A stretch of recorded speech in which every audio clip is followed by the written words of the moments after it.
এই ডাক। চেনেন তো নাকি? হ্যাঁ রে ডাক। এই লফিস ভাই, লফিস ভাই। আরে আপনারা? আসসালামু আলাইকুম। ওয়ালাইকুম আসসালাম। না মানে বলছিলাম আমরা আসছি আমাদের ওই যে কলার গাছ মার্কায় একটা ভোট দেবেন আর কি। তা ঠিক আছে, কিন্তু সাথে এটারে এটা কোথা থেকে আমার নিয়ে আসলেন? আমার একদম একনিষ্ঠ কর্মী, এরকম সৎ মানুষ পাবেন না। আমি খারাপ মানুষ নিয়ে ঘুরি না। তা বুঝলাম, কিন্তু এভাবে মুখ ঢেকে আছে কেন? এই এই তো আমি বুঝতে পারছি তুমি। এই তোমাকে না গত সপ্তাহে গরু চুরির জন্য বাইন্দা ফিটাইছিলাম, হ্যাঁ? কাকে নিয়ে ঘুরেন, হ্যাঁ? গরু চোর নিয়ে? আপনি ভুল দেখতেছেন না তো, এটাই সেটা। একে নিয়ে ঘুরেন আপনার ও, একনিষ্ঠ কর্মী? এই তুমি কে? আমি এই বেয়াদব, আমার সাথে ঘোরো।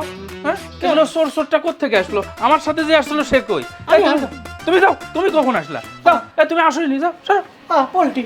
মানে বড় দল, যার কারণে বিভিন্ন লোকজন থাকে, ওকে নিয়ে আসেনি। যে আনছিলাম সে চলে গেছে। আপনি ভোটটা কিন্তু বাহ, আপনি আসলে পাক্কা খেলোয়াড়, পাক্কা রাজনীতিবিদ, হ্যাঁ? পারবেন কিভাবে মুহূর্তের মধ্যে আপনার একনিষ্ঠ কর্মীকে সাইড করে দিলেন, মানে বহিষ্কার করে দিলেন। সালাম আলাইকুম। ওয়ালাইকুম আসসালাম। এই শুনুন, এবার কিন্তু আর কোনো চোরকে ভোট দিচ্ছি না। এবার যারা ন্যায় ও ইনসাফ ভিত্তিক কল্যাণ রাষ্ট্র প্রতিষ্ঠা করতে চায়, মানে ঐক্যবদ্ধ বাংলাদেশের পক্ষে রায় দিব ইনশাআল্লাহ। হ্যাঁ।